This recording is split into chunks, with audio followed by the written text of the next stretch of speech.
ขอบคุณครับน้ำสตอเนาะกินกินแล้วบสตอเต้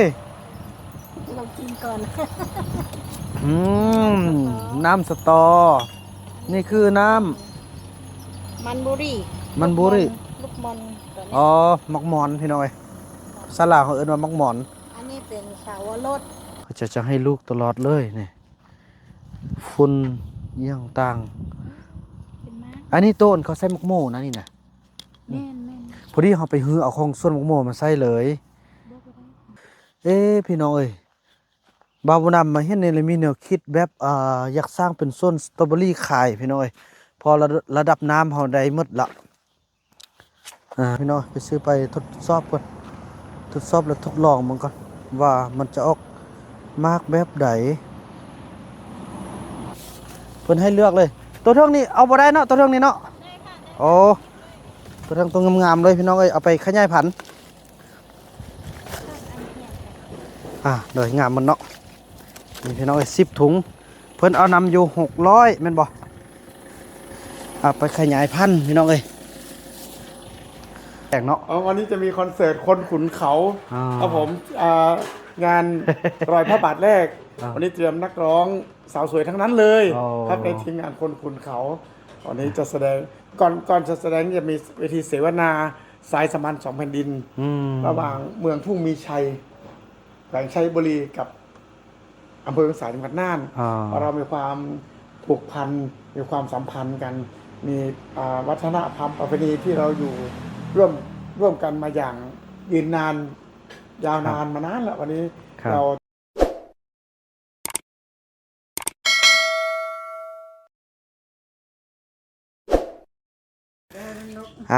สวัสดีสบายดีพี่น้องตอนเช้ากันพี่น้องเอ้ยป้าโถอันนี้ครั้งพี่ติวเพิ่นฝากไปทำบุญด้วยพี่น้องเอ้ยก็ถือว่าขอบคุณหลายๆเด้อพี่น้องเอ้ยเนาะเท่านี้นกไล่พี่น้องเอ้ยจนได้ไล่จนได้จุดกระทุไล่เนาะอันนี้ต้องเอาใส่อันนี้สะเดาให้อาหารการกินไปด้วยโอ้ดีใจพี่น้องเอ้ยเนี่ยก็ถือว่าเวลาบ่าวมัน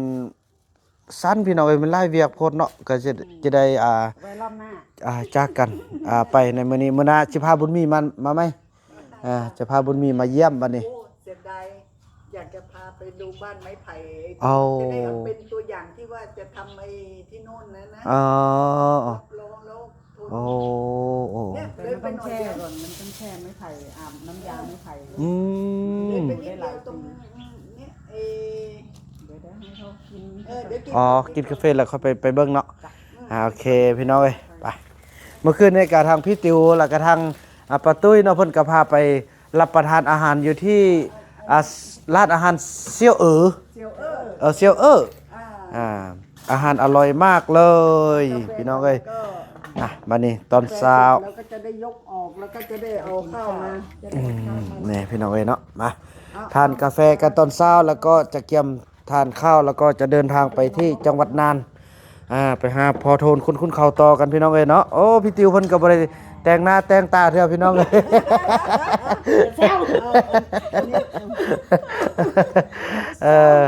อันนี้ตกใจสิตกใจบ่อันนี้ก็ที่ว่าเฮาเอามาแต่เมื่อคืนนี่เนาะอยู่ที่ห้านเซี่ยวเซี่ยวอันนี้ก็แม่นพี่น้องเอ้ยจะซิมนำเอื้อยเนาะอันนี้ขนมของผิดหวังของไทย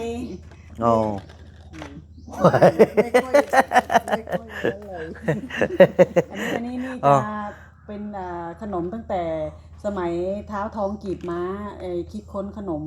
ชนิดนี้เป็นขนมของฝรั่งผสมของไทยคิดค้นขึ้นใหม่ตั้งแต่สมัยรัชกาลที่5หรือเปล่าจำไม่ได้เหมือนกัน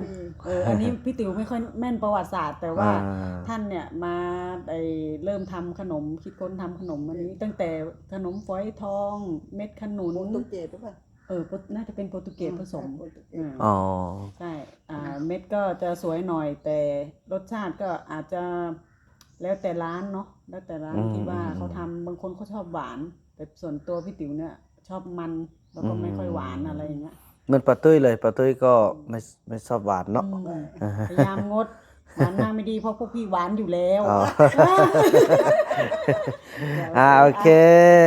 ครับประทานกาแฟแล้วก็ว่ากันต่อไปเนาะ กินกับเค้ก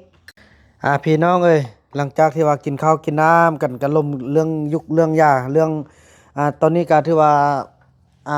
เรื่องยาเฮาก็ใกล้จะได้อย.ก็ถือว่าใกล้เข้ามาละเนาะแล้วก็จะให้ทางพี่ติ๋วนี่แหละพี่น้องเป็นตัวแทนอยู่ทางฝั่งประเทศไทยเนาะหนึ่งเดียวในประเทศไทยเลยเดี๋ยวต่อไปค่อยว่ากันเนาะแต่มื้อนี้ก็มายามตั้งแต่ว่ามาคุยกันเนาะมาอีหยังต่างหลายๆอย่างพี่น้องเอ้ย ก็จะมีจุดเดียวเนี่ยแหละทางพี่ติวเนาะเป็นตัวแทนยาพื้นเมืองหรือว่ายาสมุนไพรของพวกเฮาพี่น้องในอนาคตปัจจุบันนี้ก็ยังไข้เรื่อยๆก็ยังสามารถติดต่อหาเบอร์พี่ติวได้คือเก่าเนาะที่ว่าบ่าวนํได้ขึ้นทางหน้าจอพี่น้องเอ้ยยังมีอยู่เด้อยังสต็อกอยู่เนาะเพราะว่าคันหมดแล้วบ่าวนํก็ส่งมาเติมแต่ว่าเป็นทางการอีกเติมน้อยหนึงเนาะเนาะ อีกนิดนึง มาตรฐาน เลยเรื่องยุคเรื่องเฮาได้มาตรฐานหมดแล้วแต่ว่ายังแต่ใบหั่นแหละรอเพราะว่าทุกอย่างมันใช้เวลาพี่น้องเอ้ยแต่ว่าลงมากวดอีหยังต่างๆสำเร็จละเนาะไปบัดนี้เด้อเอื้อเด้ออันป้าตุ้ยเด้อ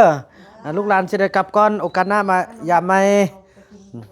นี่พี่น้องเอ้ยเนาะ จะดูจะดูไหมไม่ดูก็ไม่เป็นไรนะบ้านไม้ไผ่ อ๋อบ้านไม้ไผ่อ๋อ เผื่อจะไปทำที่โน่นที่ว่าทำให้ โอ้ คน ไกล พัก ไกลเติบ ไม่ไกลเนี่ยเดินไป อ๋อ นี่ ไปเบิ่งหน่อยหนึง ดูก่อนเดี๋ยวพี่ติวเก็บไว้ให้ก่อน โดยพี่น้องเอ้ยเนาะไปเบิ่ง เดี๋ยวเอากุญแจ ไปเบิ่งบ้านพักไม้ไผ่เพื่อเป็นแบบอย่างพี่น้องได้มาแล้วให้มันได้ฮู้เรียนรู้ทุกอย่างเนาะปาดนกหลายเด้พี่น้องเอ้ยนกหลายขนาดเลยจังนี้คือกับอยู่บ้านอยู่เมืองเฮาเลยบ้านไม้ไผ่ไปเบิ่งกันเนาะถือว่าพี่ติวนี่เป็นบริษัทพื้นเมืองได้พี่น้องเอ้ยเนาะเป็นบริษัทพื้นเมืองอหย่างต่างอ๋ออันเฮ็ดโรงอันนั่นนี่นะที่ว่าเราปลูกมันจะร้อนใช่ไหมแม่อ๋ออันนี้เป็นบ่อนปลูกที่ปลูก ที่ปลูก โอ้ เขาจะต้องมีพัดลมมีไฟไอ้ตอนนี้เขาเก็บไฟ อันนี้พัดลมดูดอากาศออกบ่นี่ มีออกมีเข้า อ๋อโอเคไปใช่บ้านพักบ้านโอ้น่ะพี่น้องนกเป่าดูลายขนาดเลยนกนะแม่ ตรงนี้เห็นแล้วเนี่ยเห็นหลังคาแล้วเนี่ย เป็นหลังคาแล้วเนี่ยอันนี้มันสมุนไพรหมาเลย ไม้สมุนไพรทั้งนั้นเลย อันนี้ไม้พิงคัน อ๋อเป็นส่วนสมุนไพรแท้พี่น้องเอ้ยนี่มีสมุนไพรไปหมดเลย ดูป้ามันทำไอ้ที่นั่งเล่น อ๋ออันนี้ไม้ไผ่ ป้าเอาไผ่ตรงนี้มาทำ อ๋อนี่พี่น้องโอ้อันนี้เป็นต้นอันนั้นเลยเอาไปก้าเนี่ยอยู่พอตรงเริ่มมีต้นหนึง นี่น่าอยู่เย็นนะ โอ้นี่บ้านไม้ไผ่อ๋อเรา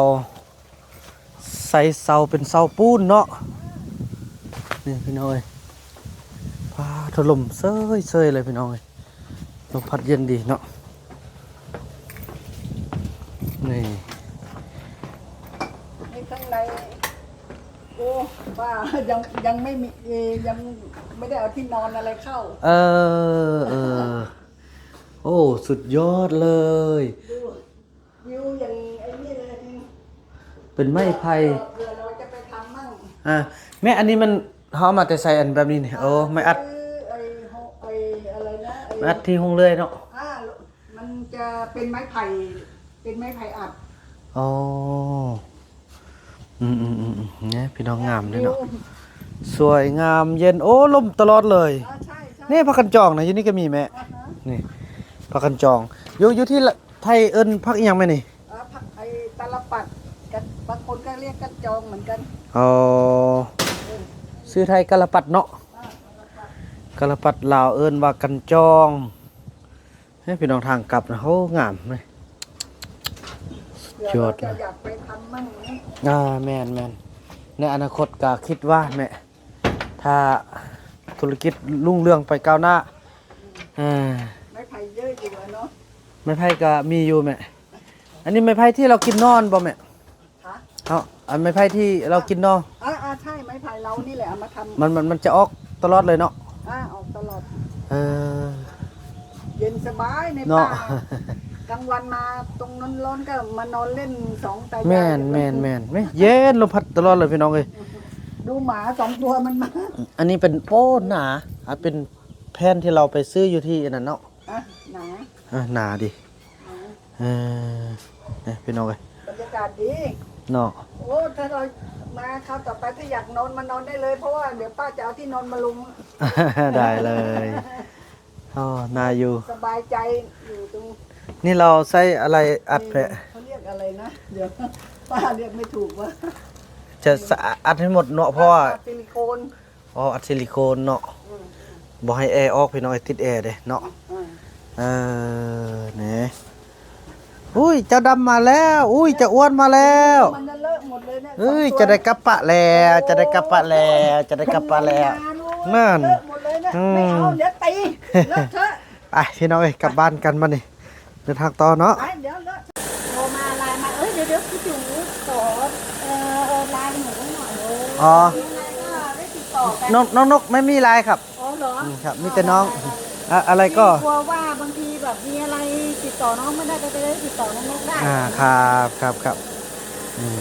เดี๋ยวพี่ติวเด้อน้องกลับก่อนโอเคเอากันนะเจอกันเด้อป้าตุ้ยเด้อป้าตุ้ยกลับก่อนเด้อขอบคุณหลายๆที่ต้อนรับ ปลอดภัย ครับ สุขภาพแข็งแรง ครับสาธุครับเนาะไปพี่น้องเอ้ยเดินทางไปที่จังหวัดน่านกันวันนี้เนาะไปหาพอโทนคุณเขากันวันนี้เนาะพี่น้องเอ้ยเนาะหลังจากที่ว่ากินข้าวกินน้ำอยู่ที่บ้านป้าตุ้ยและบ้านเอ้ยติวเนาะเฮือนเอ้ยติวบ้านเอ้ยติวที่อยู่ในเมืองพี่น้องเอ้ย เลี้ยวข เนาะ วา ก็ถือว่าเราบักใหญ่พี่น้องเอ้ยไปถ่ายบ่ได้เพราะว่าอยู่ข้างในโอ้มีแต่เพลงพี่น้องมีแต่คนเปิดเพลงอย่างต่างเนาะก็ถือว่าโอ้ลังใหญ่พี่น้องคือว่าเป็นบริษัทพี่น้องเป็นบริษัทเด้เขาไอ้ติวนี่เลี้ยวขวา นี่เป็นบ้านตาลเด้อพี่น้องเนาะมึกที่ว่าบ้านพี่ติวอยู่เนาะเป็นบ้านตาลจังหวัดอุตรดิตถ์พี่น้องเอ้ย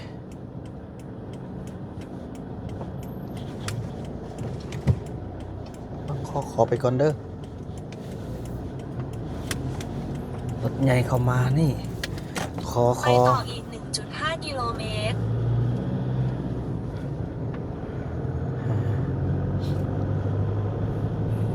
1.5 กิโลเมตรโอ้ยอมรับเนาะเส้นทางสะดวกสบายเนาะบ่มีคุ้มแม้แต่คุ้มเดียวเลยพี่น้องไปหมดมือกับบ่มีคุ้มพี่น้องเอ้ยสุดยอดเลยทางเนาะตำรวจเพิ่นกดด้านแม่พี่น้องเอ้ยเปิดออกมาสบายดีเจ้ามาแต่ไสเนาะแล้วก็ทักทายสบายดีแล้วก็ไปสารบ่ได้กวดพอเพิ่นฮู้ละพอเฮาเข้ามานี่แบบต้องเป็นรถที่ว่าถูกต้องตามกฎหมายเนาะเพิ่นก็โอ้พี่น้องเอ้ยยิ้มแย้มแจ่มใสดีได้ตำรวจไทยให้เฮาก็ได้ทำดีพี่น้องเอ้ยถือว่าจังซั่นแล้วพี่น้องเนาะเดินทางพบกันแต่ละระยะเด้อพี่น้องเนาะพี่น้องเอ้ยแล้วระวังการเดินทางเนาะพี่น้องบาวบุญนำได้เห็นเมื่อกี้เนาะขี่รถไก่มีพระองค์นึงพี่น้องเอ้ยเพิ่นย่างมาแล้วยกป้องน้ำแบบนี้นะพี่น้องเอ้ยเฮ็ดซินี่นะสิจอดก็จอดบ่ได้แสดงว่าเพิ่นต้องการน้ำบ่พี่น้องเอ้ยเนาะไปบาวบุญนำจะขออนุญาตลงไปถวายน้ำเพิ่นก่อนพี่น้องเอ้ยเนาะบ่สิแม่นบ่เพราะเพิ่นยกน้ำเด้พี่ยกป้องน้ำพี่น้องเอ้ยเนาะ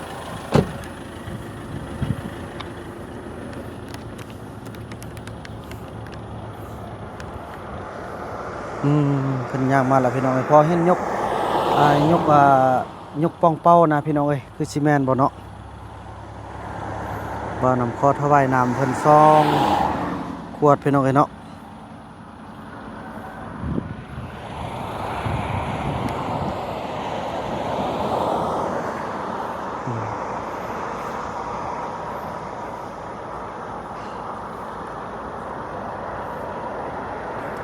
สาธุเจ้าค่ะ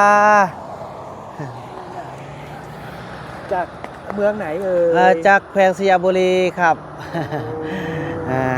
เห็น อาจารย์ลินไม่มาหรือปีนี้ อ๋อท่านสร้างท่านสร้างอยู่ที่ใช่ครับกำลังจะทำเป็นแท่งแท่นนางของพระองค์ดำครับอ๋อ ยังหนุ่มๆเลยเนาะอาจารย์ลินเนาะอายุแค่25 26เองมั้ง น่าจะประมาณ20ได้ยินว่า26 47นี่แหละประมาณนี้แหละ ปีที่แล้วเจอกันที่เชียงราย อ๋อ ต่างคนต่างเดิน เมื่อกี้ บังเอิญเจอกัน เมื่อกี้นี่วิ่งรถผ่านพระก็เลยทำอย่างนี้แสดงว่า แล้วมากี่วันแล้วมาเที่ยววันนี้ มาประมาณวันนี้เป็นวันที่4ครับ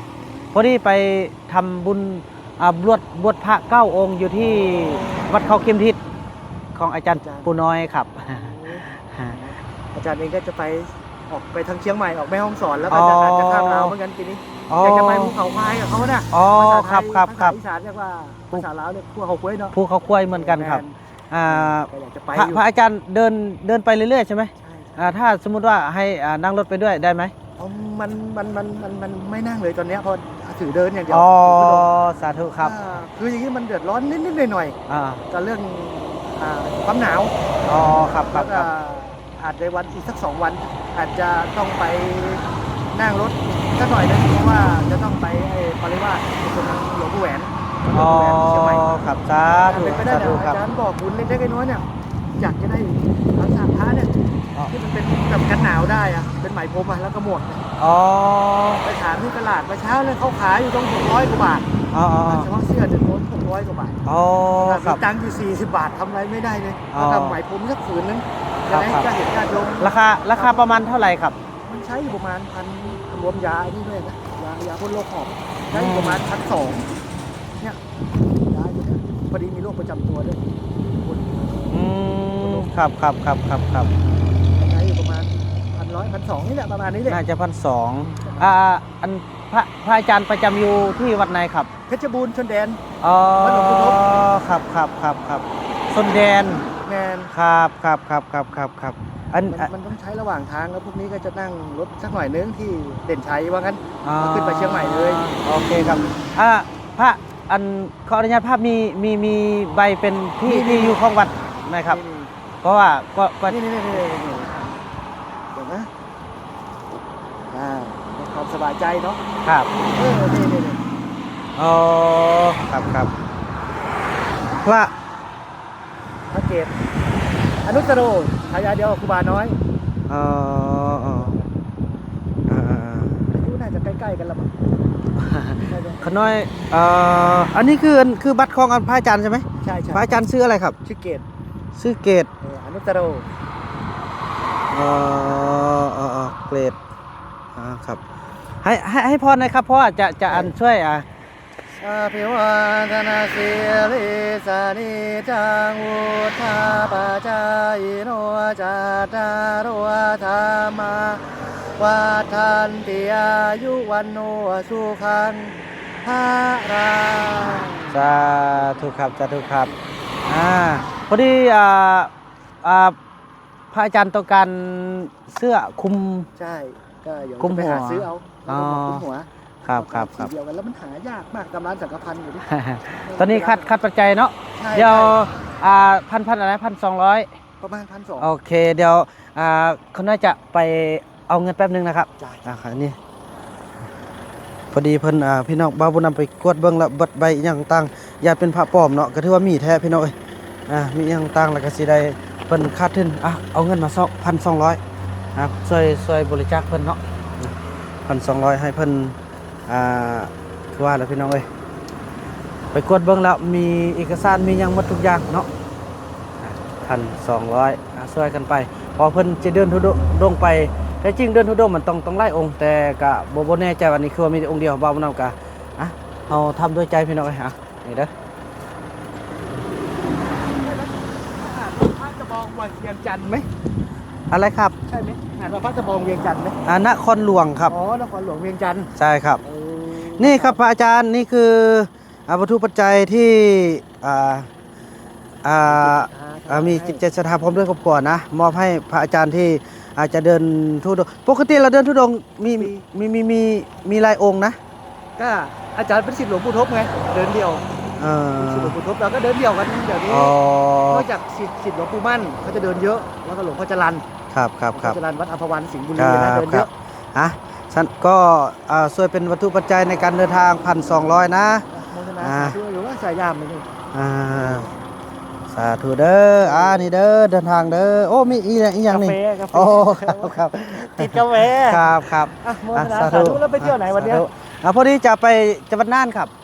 จะไปเอาเครื่องบริจาคไปช่วยพี่น้องทางฝั่งเหนือของ คนไทย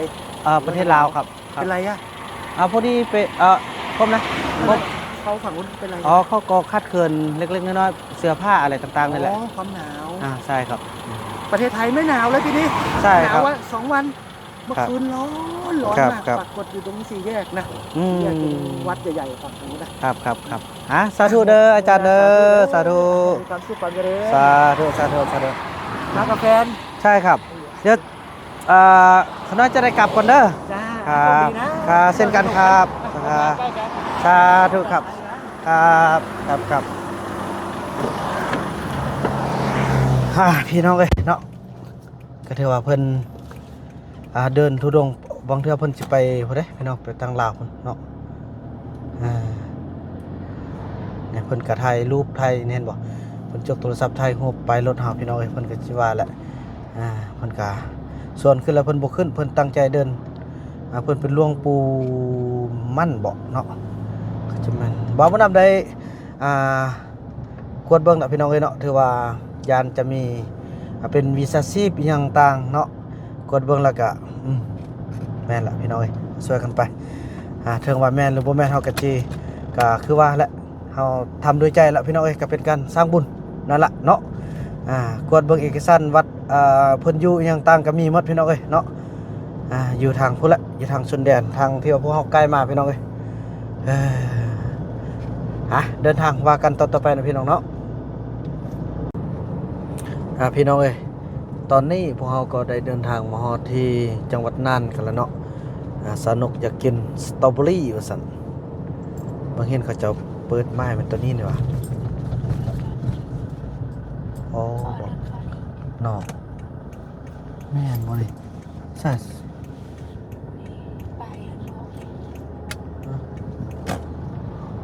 อ๋อเขานี่ที่จอดรถโอเคสาวนกอยากกินสตรอเบอรี่สาวนกอยากสตรอเบอรี่อยากเป็นไหมสตรอเบอรี่ อีก 500 เมตร กลับรถ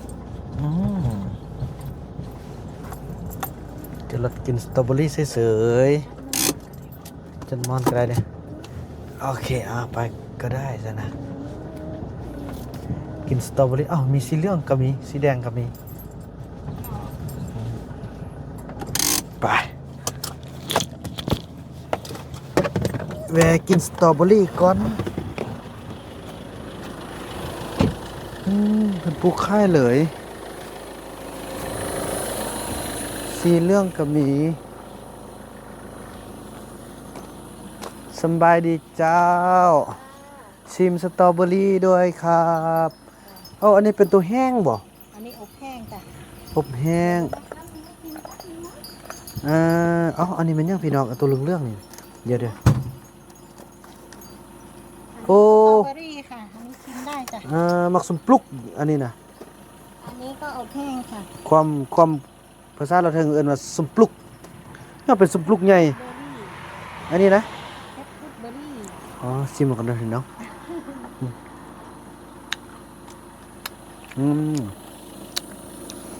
คนเฮานี่สิ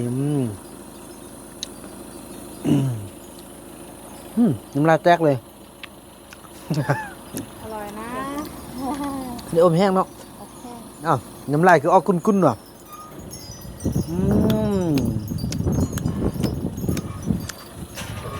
เดี๋ยวเอาไปกลับบ้านนะครับไปตอนคุณพ่อโทษคุณเขาอันนี้180อันนี้200มันแตกต่างกันแบบไหนนี่ ขนาดบ่เท่ากัน ขนาดเล็กขนาด เป็นน้อยเป็นไง อันนี้ เริ่มจาก80บาทพี่น้องเอ้ย80บาท100บาท180แล้วก็200บาทเนาะโอเคอันนี้200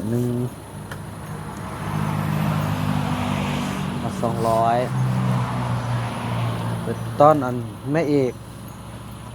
อันนี้ก็ราคาเสมอกันตินี่ 80 บาทเท่ากันหมดค่ะ อ๋อ 80 บาท อันนี้ก็200 80 บาท อ๋อ80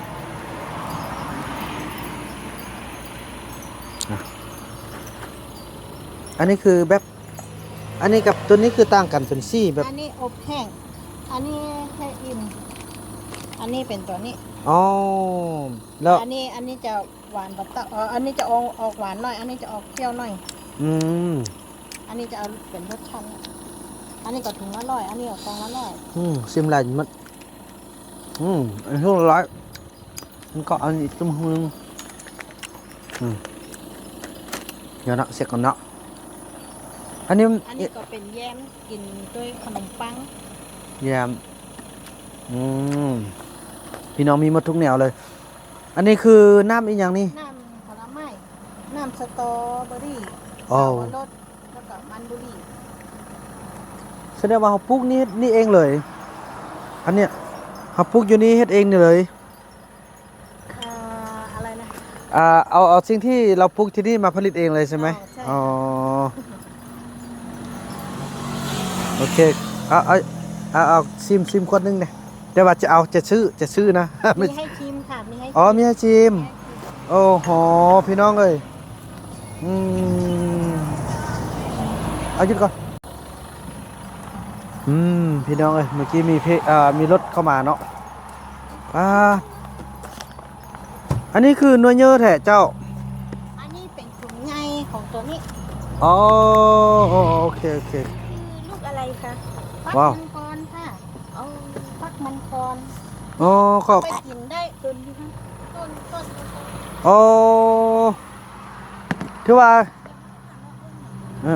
เบิ่งไปเลาะเบิ่งเนาะครับเพิ่นให้ชิมพี่น้องเอ้ย ชิม3 รสค่ะ ปาโธ เดี๋ยวแป๊บนึงเหลือให้ตัว เอาเปิดกวดนี่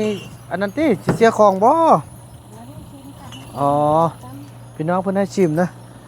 ผู้ใดได้มาทางน่านก็อย่าลืมมาแวะอยู่ทางนี้แน่เนาะมาแวะชิมได้พี่น้องเอ้ย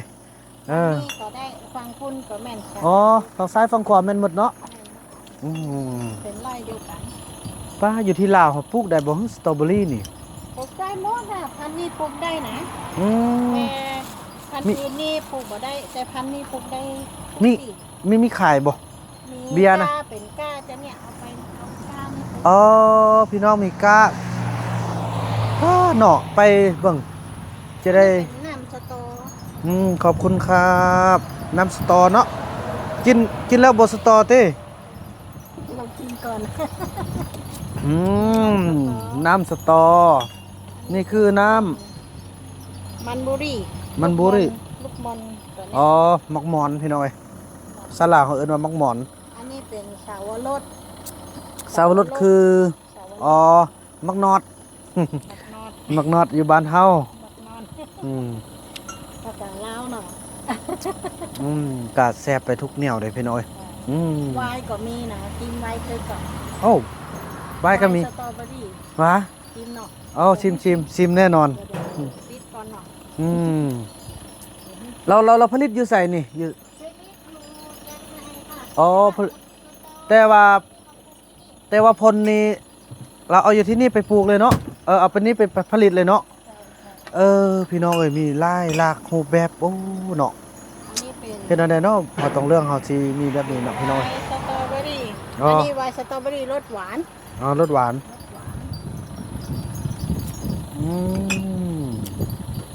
สุดยอดพี่น้องเอ้ย อันนี้เป็นไวน์สตรอเบอรี่ไวน์มันบุรีลูกมอน อ๋อลูกมอน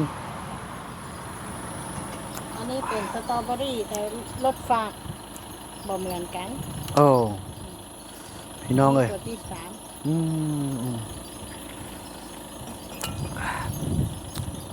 ก็แซ่บไปคนละแนวเลยพี่น้องเอ้ยแซ่บไปทุกอย่างเลย เป็นขวดอันนี้เป็นขวดน้อยโอ้ เอาขวดที่นั่นเด้อ อันนี้มีคนน้อยแล้วก็คนใหญ่ อืม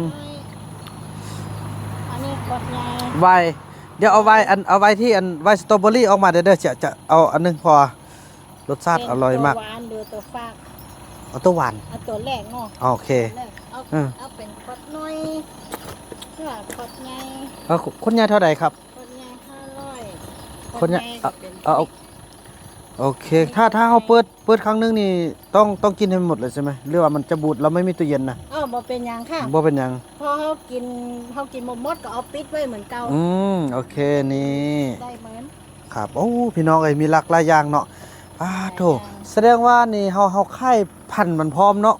ขาย พันธุ์มันนี่ ห อัน นึ่งถุงเนี่ยมันจะมี2 ถึง 3 ต้น แล้วก็ถุงละ80 บาท 3 ถุงก็200 บาท 3 ถุง200 บาทโอเคจะได้ซื้อเวลากลับนี่ฝั่งนู้นมีขายไหม มีฝั่ง มีเหมือนกัน กลับนี่ไปทางไหนไปทางหนองคายหรือว่าไปทางเฉลิมพระเกียรติ พอดีไปโตที่จังหวัดน่านเลยไปที่อำเภอเวียงสา อำเภอเวียงสา แล้วที่กลับมานี่กลับมาด้านผู้ดูมาทางนี้ไหม กลับมาไปไหนนะ ทาง ผู้ดู ทางผู้ดูข้ามดันผู้ดูประเทศลาวนะ โอ้ต้องไปถึงเวียงสาแล้วก็ไปน่าน อ๋อ ก็ข้ามไปฝั่งนู้น แสดงว่าเราจะได้ซื้อไปเลยเนาะ ค่ะอันนี้คือข้ามไปนู่น ขอสมส่วนเลยเด้อพี่น้องเอ้ยมาเบิ่งเรามีแนวคิดพี่น้องเอ้ยมีแนวคิดคันว่าปลูกได้ทั่วทุกอันภูมิภาคเนาะเนี่ยพี่น้องเอ้ยเนาะเนี่ยว้าโถเนี่ยเขาจะปลูกเด้อเขาจะพูนดินใส่น้ำพวกเฮานี่อยู่เทิงนี่มันโอเคแล้วได้โอเคละน้ำนี่ไหมเขาจะให้ลูกตลอดเลยเนี่ยฝุ่นเยี่ยงต่าง เป็นม้า อันนี้ต้นเขาใส่มะโม่นะนี่นะ แม่น พอดีเขาไปฮื้อเอาของส่วนมะโม่มาใส่เลยบุคาดบุคาดพอเขาถือทอดออกมาเลยบอกอันว่าเรื่องใส่ท่อย่างนี่นะเขาจะไม่ได้ลงทุนเลย ได้ เนี่ยจะปลูกแบบนี้พี่น้องเลยโอ้มากมันเนี่ยโอ้ขักพี่น้องเลยเบิ่งขันปลูกส่วนค่ายเขาเอาราคาแบบหน่อยหน่วยใหญ่คัดสั้นกันอันนี้นี่กินได้บ่ฮึ อ้าว กระบอกเลยกินได้ เป็นมักน้ำโอ้นี่นะเนาะมังกร ฝักมังกรมักน้ำปีศาจไปเนาะแซ่บบ่เคยกินจักเทื่อพี่น้องเอ้ยบาวบุญนำมาเห็นในเลยมีแนวคิดแบบ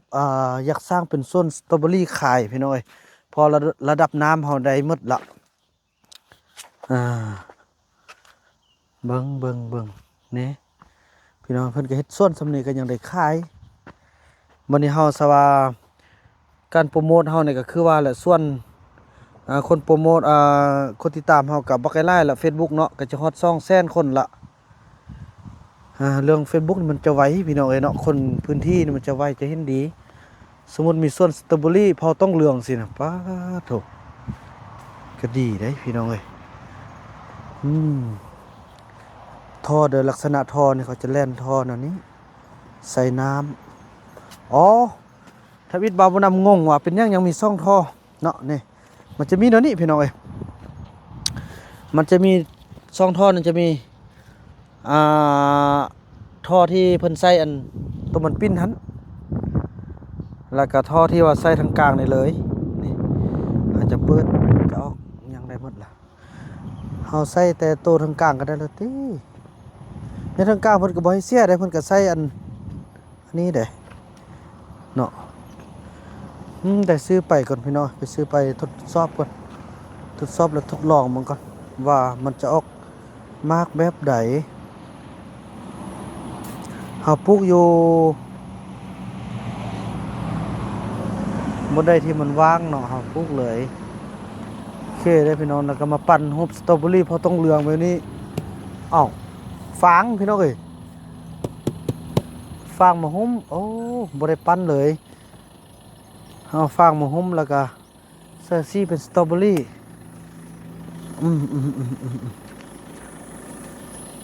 นะเราจะได้แวะซื้อ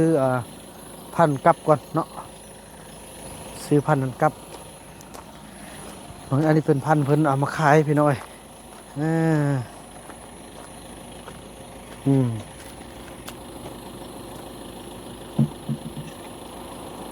โอ้เอาไป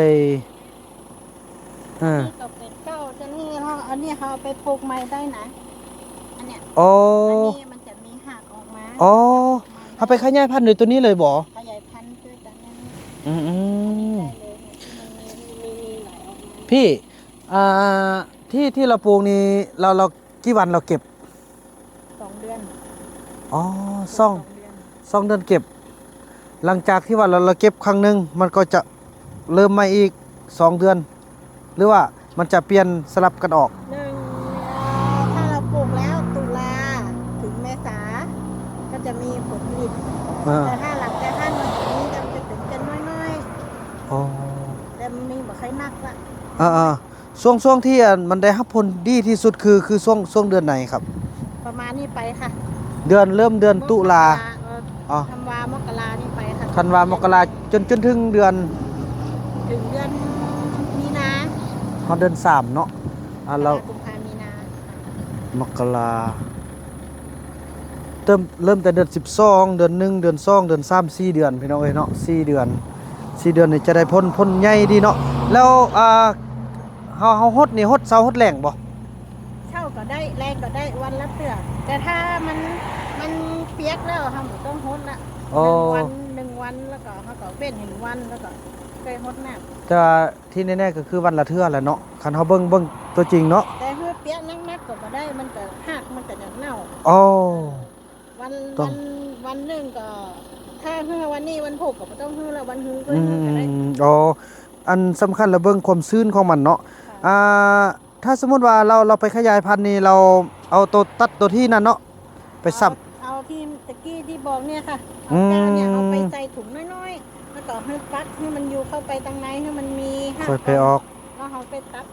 อืม ไปปลูกใหม่ได้ ปุ๋ยนี่เราใส่ปุ๋ยอันใดเลย ไว้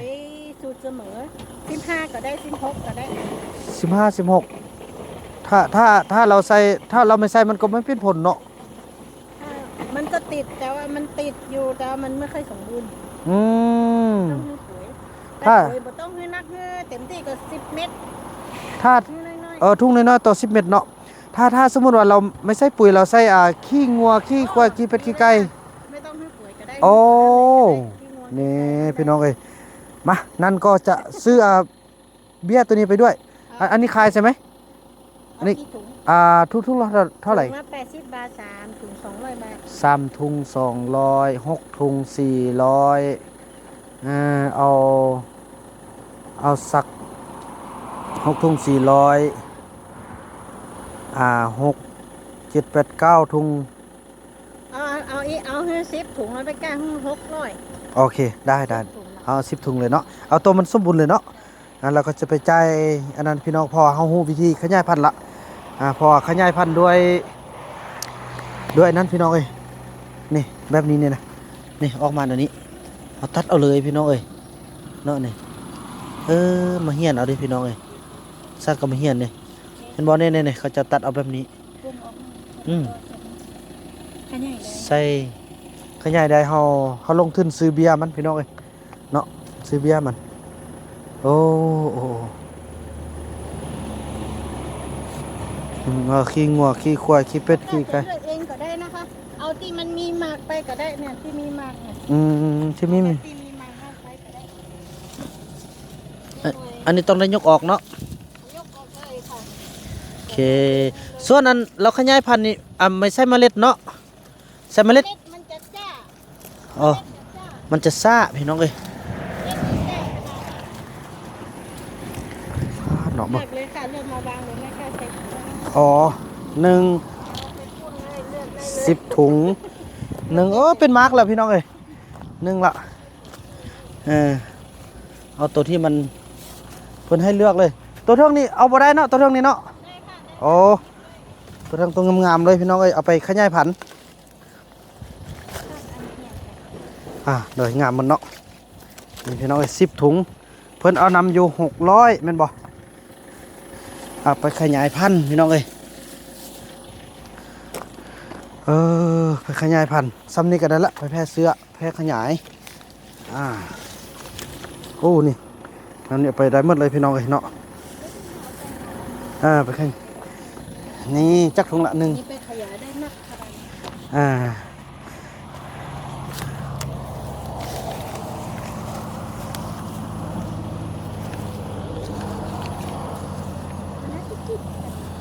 โอ้อันนี้เพิ่น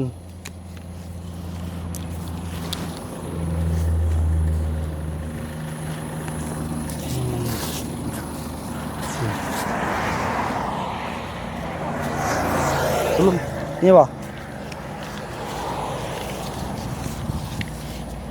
นี่แบบนี้เอาไปขยายได้เลยนี่ต้น ได้เจอทำคุณงามๆนี่ไปได้มันบ่ได้เนอะงามๆแบบนี้ ได้ทำนี่ก็ได้ละ นี่ก็งามแล้วพี่น้องเอ้ยตัวนี้งามกว่าโอ้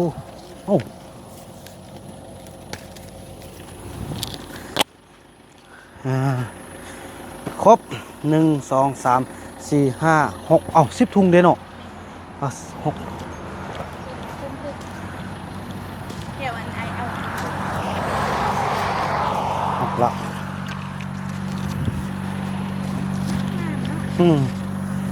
7เพิ่นว่าทางนี้ก็ได้ตัวมันงามนี่7แล้วโอ้พี่เห็นแล้วตัวนี้งามหลายตัวนี้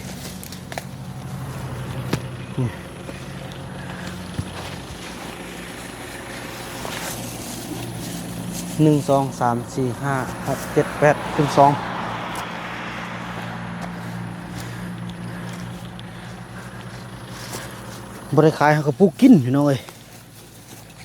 ทุกอย่างมันต้องมีสมือเลยเนาะ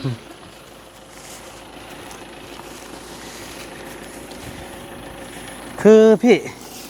ที่นี่เราไปทำเป็นนานยาวๆเนาะเหมือนตัวนั้นเนาะ ได้ แล้วเราก็ทอดตัวนี้ไปใส่ ได้ โอเคไม่ใช่เราจะไปปลูกแบบนี้เลยเนาะไม่ใช่เนาะ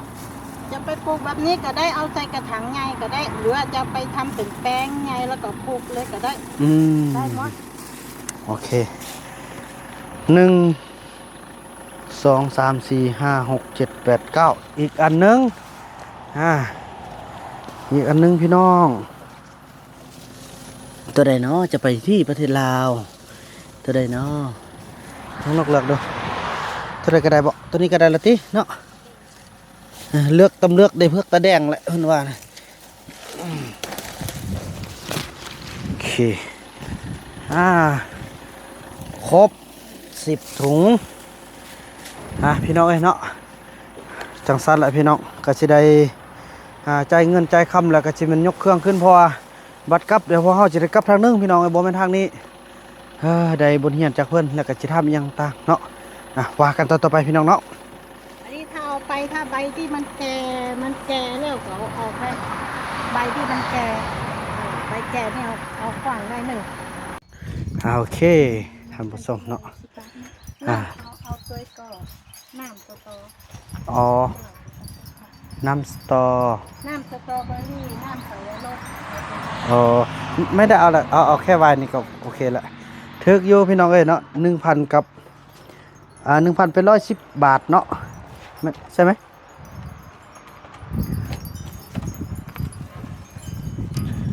เพราะว่าจะได้ซื้อนี่ไปตอนพอโทนคนเขาแดซื้อนี่แดแล้วก็ยังต่างแล้วก็เบียร์เนาะจำนวน10 เบียร์พี่น้องเอ้ยเอาไปแพร่ขยายไปเอาเสื้อเอาแนวพี่น้องเนาะเสื้อเอาแนวกันขอบคุณหลายๆครับจะได้เดินทางก่อนเด้อขอบคุณหลายๆเนาะไปพี่น้องเอ้ยเดินทางพบกันต่อไปพี่น้องเนาะ ไอ้อยู่ที่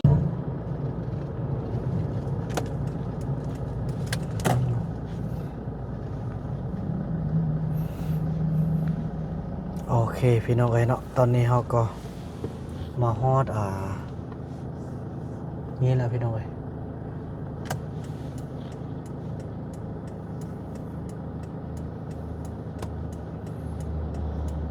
ปิดไหมปิดแล้วลบพี่น้องเอ้ยตอนนี้เราก็ได้มาฮอดจังหวัดน่านเนาะกันแล้วพี่น้องเอ้ย เจ้าฟ้าอีก1 กิโลเมตร นี่ใกล้จะฮอดงานที่พักหรือว่ารีสอร์ทพอโทนคนคุ้นเขาแล้วพี่น้องเอ้ยอันนี้ก็คือตัวมือวิ่งสาบ่พี่น้องนี่เนาะน่าจะแมนพี่น้องเนาะ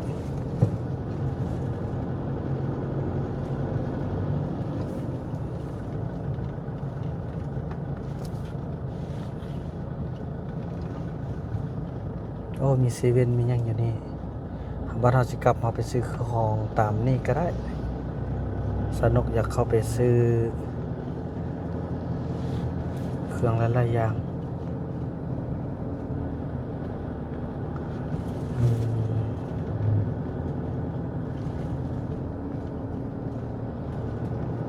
ไกลจะถึงพอโทนละยังอีก 1.1 กิโลเมตรกลางคืนนกเต็มเลยตำไซไฟนี่พอโทนพาไปเที่ยว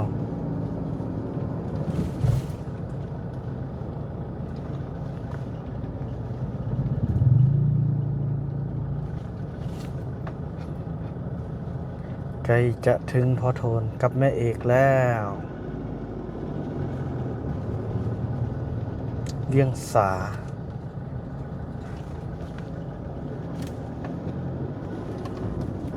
นั่นแหละอันนี้เมืองเวียงสาอีก200 เมตรเลี้ยวซ้าย อีก200 เมตร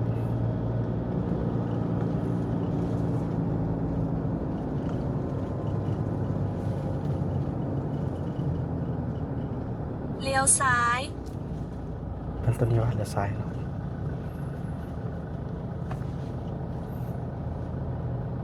โอเค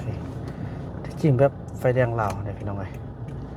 แต่ว่าไฟแดงก็เข้าได้กันแต่หากระมัดระวังเนาะ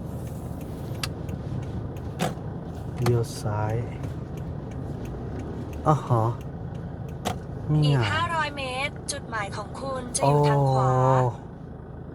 มีงานอีกอย่างนี่รถง่ายไปบ่ได้เดี๋ยวออกกันเนาะไปเขามีงานเล่นนะพี่น้องเอ้ยขอถามแป๊บนึงเขามีงานตัดข้างๆออกทางไหม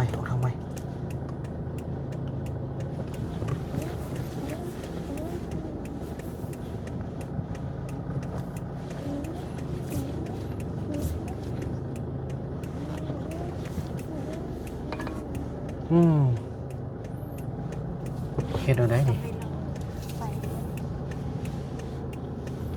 มันไฟเขียวแล้วนะรถคันนี้มาตัดหน้าสินะ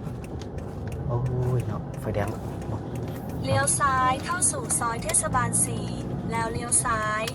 โอเครถคันนี้ตัดเปลี่ยนเส้นไหมพี่น้องเอ้ยเพราะมีงานเนาะ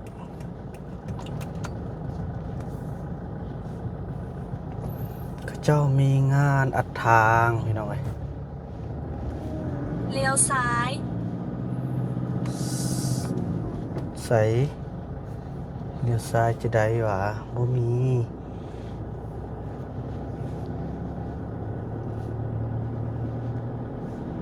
นี่ติ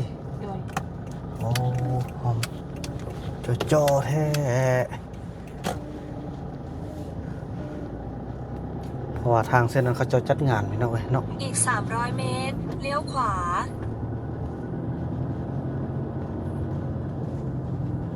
300 เมตรเลี้ยวขวา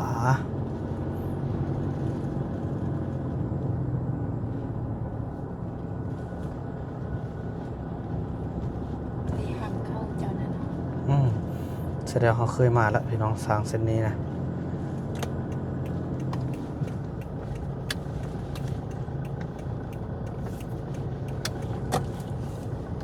ใกล้จะถึงแล้ว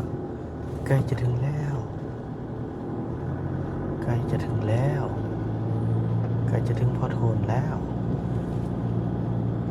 เนี่ยเขาจะจัดงานอย่างนี้เมื่อกี้เนาะ เลี้ยวขวา งานตลาดเขาเต้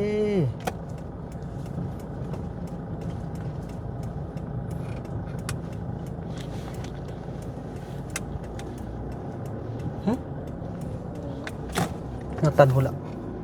อีก 300 เมตร จุดหมายของคุณจะอยู่ทางขวา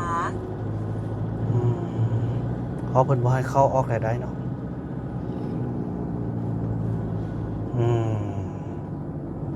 โอเคนี่พี่น้องถึงละทางหน้านี่เอง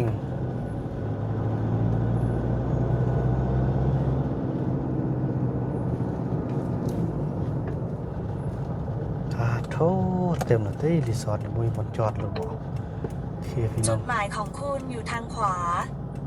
ถึงแล้วจะจอดที่ไหนเนี่ยไม่มีที่จอดรถเลยโอ้พี่น้องบ่มีบนจอดรถแสดงว่าจอดทางไหนเนาะนี่ลองถอยมาทางนี้เอา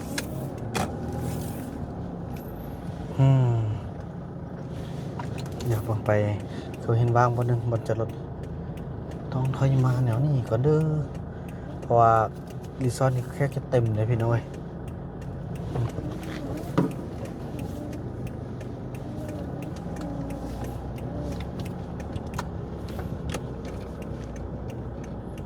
ที่ว่างจอดมีบ่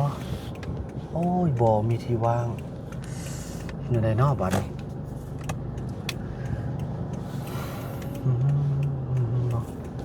จะทางหน้าทางหน้า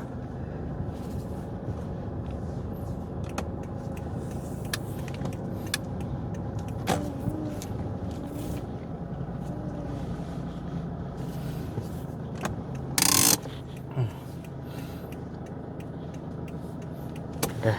แปลงรถดีๆก่อนนะ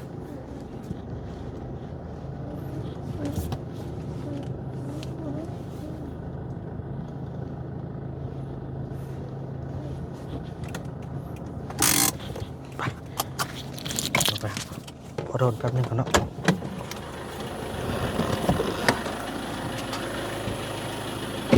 นี่อันนี้เป็นรถที่พอโทษเอามาคันที่นี่ปลายเพิ่นเนาะจะเป็นรถที่ไปยามบ้านพ่อต้องเหลืองเท่านึงพี่น้องเลยนะเพิ่นเนาะโอ้เขาจะได้ล็อกรถก่อนบ่ทันล็อกก็ได้เนาะเอาเปิดไฟเลี้ยวก่อนเพิ่นอยู่บ่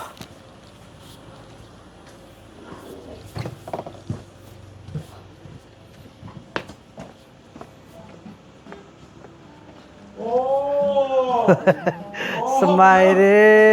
มาถึงแล้วอ้าวมาถึงได้ไง ครับสวัสดีครับครับดีอีพ่อเพิ่นมีงานคอนเสิร์ตมาแลกเนาะ วันนี้จะมีคอนเสิร์ตคนขุนเขาครับผมงานรอยพระบาทแรก วันนี้เตรียมนักร้องสาวสวยทั้งนั้นเลยครับในทีมงานคนขุนเขาวันนี้จะแสดงก่อนจะแสดงจะมีเวทีเสวนาสายสมาน2 แผ่นดินระหว่างเมืองทุ่งมีชัยแขวงชัยบุรีกับอำเภอสายจังหวัดน่านเรามีความผูกพันมีความสัมพันธ์กัน มีวัฒนธรรมประเพณีที่เราอยู่ร่วมกันมาอย่างยืนนานยาวนานมานานแล้ววันนี้เราตั้งใจที่จะคือว่าขอเปิดจุดผ่อนปรนชายแดนด่านน้ำปีในช่องยางในพลเมืองซึ่งมันตรงกับบ้านแค่นเมืองทุ่งมีชัยจากที่นี่ไปถึงด่านชายแดน50 กิโล 50 หลักแล้วก็จากบ้านแค่นมา18 กิโลทางบ้านแค่นมาดีแล้วเหลือทางแต่ไทยถ้าเราเปิดไทยแล้วเราจะมีการท่องเที่ยวมีเรื่องการท่องเที่ยวและมีเรื่องของเศรษฐกิจดีขึ้นมีการศึกษามีการทุกสิ่งทุกอย่างนะในเรื่องของการรักษาพยาบาลเครื่องใช้การสิ่งของเพราะเศรษฐกิจอะไรต่างๆที่เราจะไปมาการค้าขายอะไรต่างเพราะถ้าสมมติเปิดด่านนี้แล้วระหว่างด่านตัวนี้กับด่านผู้ดูนี่ทั้งได้จะ ของเรา50 กิโลด่านผู้ดู120ถ้าด่านห้วยโกน180แล้วด้านใกล้นี่50 กิโล50 กิโลโอ้โหแสดงต่อไปก็จะได้ข้ามด่านนี้ละ ใช่ เปิดเป็นทางการเลยใช่ไหมไม่คือเราขอเปิดมาแล้วประมาณ15 ปีกว่าละครับเป็นจุดผ่อนปรนเขาไม่เรียกว่าด่านนะถ้าด่านมี2 อย่างคือด่าน ชายแดนถาวรกับด่านชายแดนสากล อ๋อ อันนี้เราขอเป็นจุดผ่อนปรน ครับ จุดผ่อนปรนเรามีอยู่มีอยู่1 แห่งละคือจุดผ่อนปรนบ้านใหม่ชายแดนกับห้วยสแตง ครับ ตอนนี้เราจะขอเปิดอยู่ที่จุดผ่อนปรนเปียงซ้อกับจุดผ่อนปรนแม่น้ำปี ครับ อีกจุดตรงนี้แล้ว ครับ ไปมาหากันสะดวกแล้ว ครับ พี่น้องเอกก็ถือว่ามาฮอดมาถึงอีพ่อแล้วป้าพ่อที่จอดรถนี่ ไม่มีพ่อ ฮะ ที่จอดรถไม่มี รถเต็มหมดเลย วันนี้ก็เยอะวันพรุ่งนี้จะมีแขกงานเลี้ยงเต็มหมดวันพรุ่งนี้ อ๋อ ครับงานเลี้ยงเต็มหมดพรุ่งนี้จะงานเลี้ยงตลอดเลย ครับ ผมได้เตรียมสิ่งของที่ไปฝากกับ อ๋อ พี่น้องชนเผ่าทองเหลืองฝั่งโน้นด้วย ครับผมพอดีลูกก็มีสตรอเบอรี่มี อ๋อ อะไรนะเขาเรียกว่าไวน์สตรอเบอรี่ มาให้พ่อชิมด้วย โอ้ แต่เป็นของจาวันหน้าเรานี่แหละ ไม่ไปซื้อมาต้อนพ่อพี่น้องเอ้ยเนาะเธอว่าคลิปนี้บ่าวบรรดาจะขออนุญาตจบคลิปกันสักนี้ก่อน ยินดีต้อนรับนะ เบิ่งบนอยู่บนนอนแล้วก็เบิ่งอีหยังตาม น้อง เนาะ นกนะที่ ขอบคุณหลายๆได้อพ่อเด้อ ตั้งอกตั้งใจที่มาเยือนที่นี่นะครับ ใช่ได้ว่า เมือง คืนนี้พักได้เนาะ ได้ แต่ว่าพรุ่งนี้คอยออกแต่เช้าเนาะ ได้เราดูไปคุยกันก็มาดูคอนเสิร์ตคนขุนเขากันวันนี้ ไกลจากที่นี่ไหมพ่อ 300 เมตร 300 เมตรโอ้ไม่ไกล เนี่ยวัดบุญยืนนี่นะ อ๋อที่อันเขาตั้นทางเลยนะ ใช่ ที่นี่เองพี่น้องเมื่อคำเนาะว่ากันไปคลิปนี้บ่าวบรรดาขออนุญาตจบคลิปกันสักนี้ก่อนแล้วก็ว่ากันใหม่ในคลิปต่อไปเนาะสบายดี